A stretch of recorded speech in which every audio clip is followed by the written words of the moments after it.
Welcome to Know Your Mobile. I'm Basil. This is a Sony Xperia Z. This is a BlackBerry Z10 and you are watching our video comparison. The Sony Xperia Z, the latest flagship from Sony. The BlackBerry Z10, the latest from BlackBerry. The BlackBerry Z10 is a first to pack BlackBerry's newest OS, BlackBerry 10, unsurprisingly named. The BlackBerry Z10 is also the first full touchscreen phone from BlackBerry to run Quinix. Quinix is the same operating system that was found on the Playbook. The Xperia Z, however, is a much more tried and tested formula. It's a Sony phone running Android, and it is a gorgeous Sony phone. Full HD display, quad-core power. There's very, very little bad to be said about this from the offset. If we talk about the design, it also wins out in the design stakes just because it's so much more inventive. Like, it seems quite boring and plain because you've just got this very squared off design, but we haven't seen any design look this classical for a long time. Most designs tend to follow iPhones with their really rounded corners and just this general look and feel that BlackBerry has gone for. In terms of buttons and ports, all the buttons and ports on the Sony Xperia Z are under flaps. That's because it is weather resistant, waterproof resistant, up to a depth of 1.5 meters for 30 minutes, and indeed dust resistant as well. That's why the micro SD card slot on the left is under a flap, as is the 3.5mm headphone jack up top, micro USB port, micro SIM tray, and that's it. They're all the flaps. On the reverse is the 13 megapixel camera.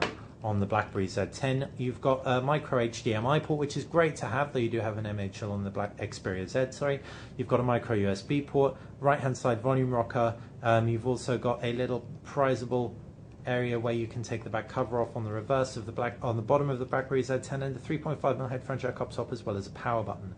Underneath the hood is a micro SD card slot, micro SIM tray, and the 1800 mAh removable battery. The BlackBerry Z10 is the only one of these two with a removable battery, with the Sony Xperia Z packing a 2100 milliamps under the hood, which is non-removable. As far as the displays go, both are real standouts of each phone. The Sony Xperia Z's Full HD display packs a whopping PPI, I think it's 443, may be mistaken on that, but either way, it's immense. The BlackBerry Z10 also won't be outdone all that readily with a smaller screen and a 720p resolution.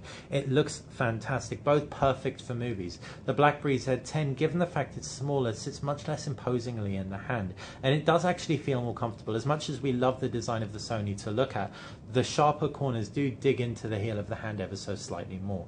So if you do have smaller hands, you would definitely prefer the BlackBerry Z10. If you have larger hands, you might be able to accommodate the Sony Xperia Z. And the screens, the Sony Xperia Z wins out based on its sheer size and pixel density. And that's, like we said, the BlackBerry Z10 is gorgeous, both perfect for movies and consuming media upon. As far as user interfaces go, Android is on the Sony Xperia Z and therefore wins out hands down from the offset in terms of applications. And the user interface is familiar, it's tried, it's tested. You've got home screens, you've got a pull down notifications bar, you've got an applications tray, and that's pretty much it. Really simple. The BlackBerry Z10 is much more complicated. Not in a bad way though. Let's take a look at the user interface. If we just swipe up, for example, we can actually unlock the phone. We can swipe up all the way, and that's from the screen being off. A really nice touch. You also have an applications tray as with the Sony Xperia Z, but you've got this great multitasking view. The multitasking on the Sony Xperia Z is done by pressing the multitasking button, and Sony have customized it beautifully, so there are a lot of really nice elements to mention about that. On the Xperia Z, you've also got this aggregator. Really nice way of aggregating your BlackBerry messaging, text messages, email, Facebook, Twitter, LinkedIn, etc. That's, I suppose, represented in the notifications bar up at the top of Android, which pulls together all your notifications. However, it isn't quite as cohesive, as unified, as tightly integrated into these social networks as BlackBerry's hub is. All in all, we're really impressed with RIM on this one. Sorry, BlackBerry. BlackBerry has managed to pull out something really innovative out of the bag. The Sony Xperia Z looks beautiful, the design is beautiful, the user interface beautiful. The fact you can customize your themes so heavily, again, is something we really like. For example, if we just jump into themes and we select this emerald green version, we can see not only has it actually customized the background, it's actually gone in, changed all our highlights, and it's even pulled in a really complementary wallpaper into the scene. Right there, how gorgeous is that? But in terms of actual core functionality, it doesn't innovate all that much when compared to the BlackBerry Z10. Which one's right for you? And for anyone who needs to be connected 24/7 all the time, either will do you good. The BlackBerry Z10 is for the geek in you, the one who wants to really try this new OS out. Whether it's going to fail or win out in the OS battle is really anyone's game. We can't say for sure, but it certainly has impressed us no end. The Sony Xperia Z is for people invested in the Android ecosystem in terms of UI. If it works, and it really does just work, there's no doubt about that. It's considerably more stable than the BlackBerry Z10 without BlackBerry crashing on us quite a few times. But like we said, both are beautiful, beautiful choices. Innovative, classical, can't get much better than that.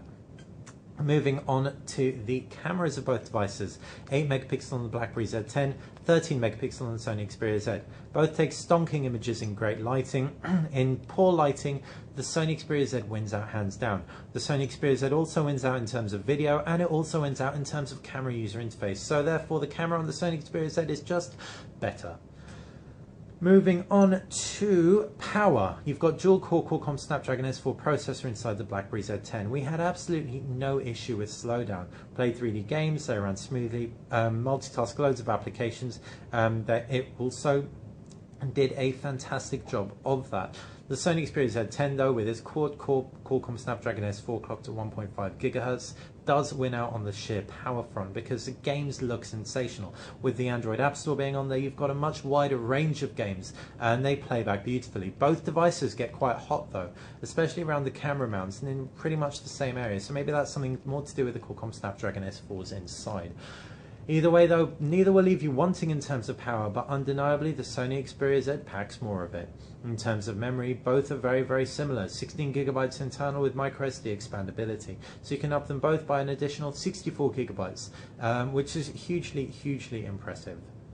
Battery life is the only real final one, and again, they're both pretty comparable. 1800 milliamps, 2100 milliamps. The BlackBerry Z10's maybe a little bit better.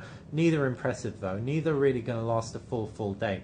We had an LTE SIM in the BlackBerry Z10, and it would die by about 6:30 p.m.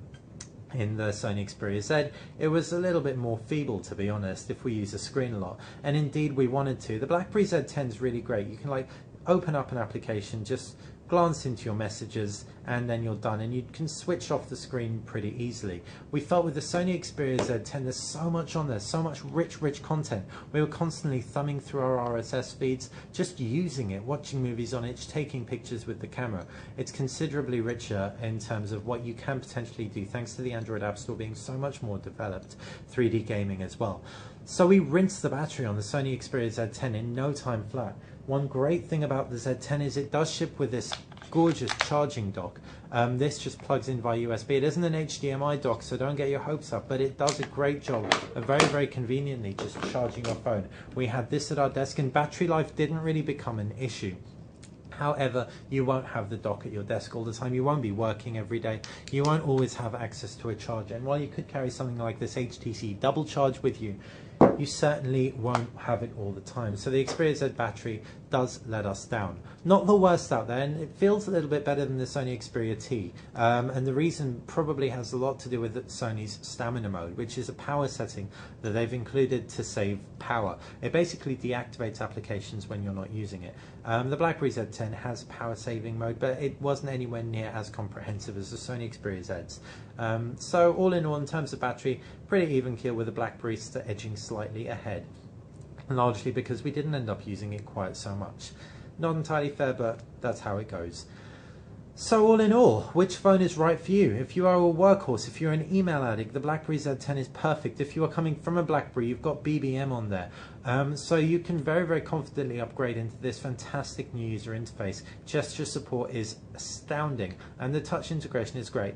Stability is a real issue though, so if you're really dependent on having a stable OS, want loads and loads of applications, want that gorgeous full HD display, love watching movies, Netflix, everything on your phone, want a better camera, then the Sony Xperia Z is the one to go for.